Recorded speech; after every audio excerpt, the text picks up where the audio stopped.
안녕하세요. 현수의 재테크입니다. 요즘은 ETF가 투자의 대세가 된 것 같습니다. 약 900여 종의 ETF가 상장되어 있고 2025년에 신규 상장된 ETF만 해도 130개가 넘습니다. 특히 투자자들의 상상력을 자극하는 테마 ETF는 큰 인기를 끕니다. AI, 메타버스, 친환경, 우주산업 등 미래를 바꿀 것 같은 매력적인 키워드를 달고 있죠. 그러면서 많은 투자자가 ETF라는 말에 신뢰감을 느끼는 것 같습니다. 특히 패시브는 시장을 수동적으로 추종한다는 의미로 받아들여지고 S&P 500이나 나스닥 100을 추종하는 우량한 상품들을 떠올리게 합니다. 하지만 여기에는 함정이 있습니다. 패시브 ETF는 그저 정해진 규칙, 그러니까 기초 지수를 수동적으로 따르는 펀드일 뿐입니다. 그 기초 지수가 합리적이지 않거나 이상하다면 ETF 역시 이상한 규칙을 따르는 이상한 상품이 되는 거죠. ETF는 그 자체로 좋고 나쁜 것이 아닙니다. ETF는 특정 지수를 추종하도록 설계된 그릇이나 포장지 같은 거라고 봐야 됩니다.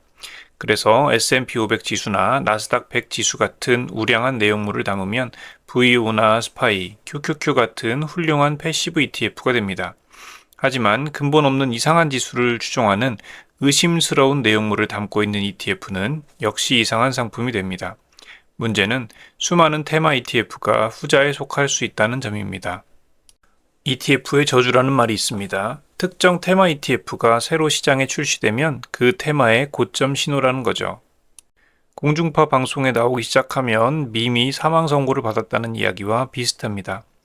기본적으로 ETF가 나오려면 그 ETF를 추종하는 지수를 개발해야 되는데 돈이 되는 인기 ETF를 만들기 위해서 한창 시장의 핫한 테마를 상품으로 만들게 됩니다. 지수를 만들고 ETF를 출시하는데 한두 달은 걸리니까 이미 그 테마에서 벌 사람은 다 벌고 ETF로 출시되어서 신규 투자하는 사람들은 상투를 잡는 경우가 많다는 겁니다. 이런 테마 ETF의 특징 중 하나는 키워드 기반이라는 거죠. 특정 테마, 예를 들어서 AI 같은 게 있죠. 어쨌든 특정 테마가 유행하면 지수 사업자들은 서둘러 관련 지수를 만들어냅니다.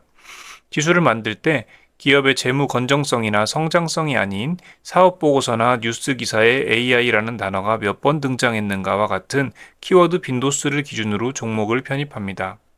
결국 실제 AI 기술력과는 무관하게 단순히 마케팅을 위해 AI를 언급한 기업들까지 지수에 편입될 수 있습니다. 이는 테마에 투자하는 것이 아니라 키워드에 투자하는 셈입니다. 예를 들어서 이런 상품을 한번 볼까요? 코덱스 미국 AI 소프트웨어 탑 10 상품입니다.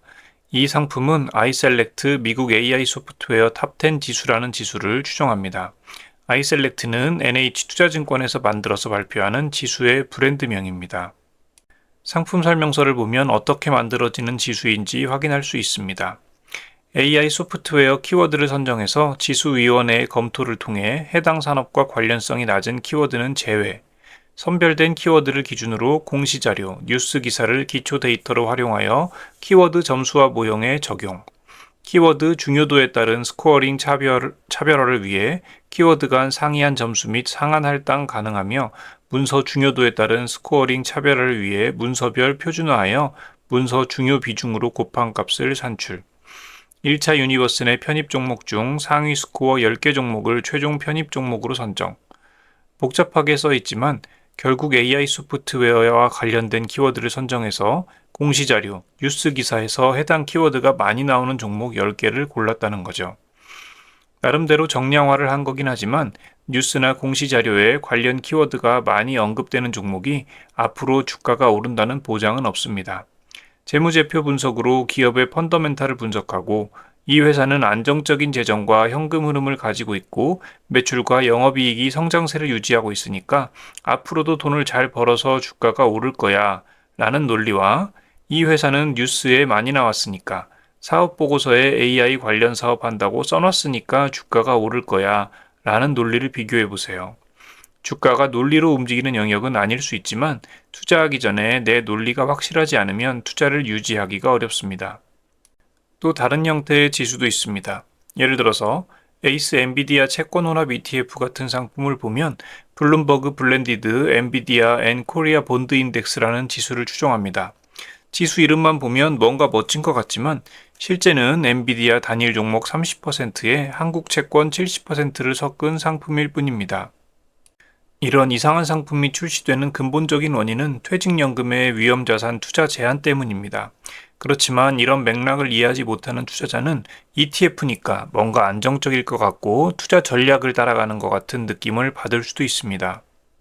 어떤 ETF는 특정 테마 지수의 소수의 대장주에만 과도하게 집중되어 있을 수도 있습니다. 지수 구성 상위 한두 개 종목의 비중이 50%를 넘어가는 경우 이는 사실상 ETF가 아니라 해당 개별 주식에 투자하는 것과 같습니다. 한국의 ETF 규제에서는 한 종목의 비중이 30%를 넘지 못하게 되어 있지만 그 규제의 한도를 최대한 이용하려고 만든 상품도 많습니다. 특정 테마의 탑2나 탑3 종목을 모아서 사는 게 무슨 의미가 있을까요? 탑5나 탑10은 안 되고 탑3만 되는 걸까요? 그저 최소 10종목은 담아야 하고 한 종목은 최대 30%를 넘을 수 없다는 ETF의 규정 때문에 임의로 정해진 숫자일 뿐입니다. 압축된 포트폴리오는 좋은 성과를 낼 수 있지만 높은 변동성을 감당해야 합니다. 액티브 펀드는 펀드 매니저의 역량을 믿고 투자하는 것이라면 패시브 ETF는 그 기초 지수의 방법론을 믿고 투자하는 겁니다. 그렇기에 우리는 ETF를 매수하기 전에 펀드 매니저를 검증하듯 그 지수를 검증해야 합니다. 먼저 기초 지수는 무엇인가? 지수 이름과 지수를 산출하는 기관을 확인하는 게 좋습니다. 생소한 기관의 지수라면 더 꼼꼼히 살펴봐야 합니다. 지수 방법론은 합리적인지 ETF 운용사 홈페이지나 투자 설명서에 명시되어 있으니 한번 읽어봐야 되겠습니다. 종목 선정 기준에서 어떻게 해당 테마의 종목을 골라내는지, 키워드 방식으로 분석하는지, 실제 매출 같은 재무제표를 활용하는지, 그리고 방법이 논리적이고 이해하기 쉬운지 볼 필요가 있겠습니다. 비중 결정 방식에서는 시가총액 가중 방식인지 동일 가중인지 아니면 그 외에 다른 이상한 방식을 사용하는지도 확인해야 됩니다. 또 상위 10개 구성 종목은 무엇인지 확인이 필요하겠습니다. 내가 생각하는 테마와 실제 구성 종목이 일치하는지, 특정 종목에 대한 쏠림이 과도하지 않은지도 확인해야겠죠. ETF는 자산 배분과 분산 투자를 저렴한 비용으로 실행할 수 있는 훌륭한 도구입니다. 하지만 테마 ETF라는 이름으로 포장된 일부 상품들은 패시브라는 탈을 쓴 고비용의 투기적 상품에 불과할 수도 있습니다. 패시브 ETF라는 말이 생각 없이 투자해도 되는 안전한 상품을 의미하지 않습니다. 그저 정해진 규칙을 따를 뿐이라는 뜻입니다. 그 규칙이 합리적인지 나의 투자 철학과 일치하는지 판단하는 것은 결국 투자자의 몫입니다. 패시브 ETF를 선택하는 당신의 선택만큼은 액티브해야 한다는 거죠. 추가로 여기서 예를 들었던 여러 가지 종목들에 대해서 안 좋게 이야기하는 것은 아니고 단지 종목들이 본인의 투자 성향과 맞는지를 한 번 더 점검하고 구매하는 게 좋다는 이야기입니다. 오늘은 여기까지고요. 시청해 주셔서 감사합니다. 여러분의 성공적인 투자를 기원합니다.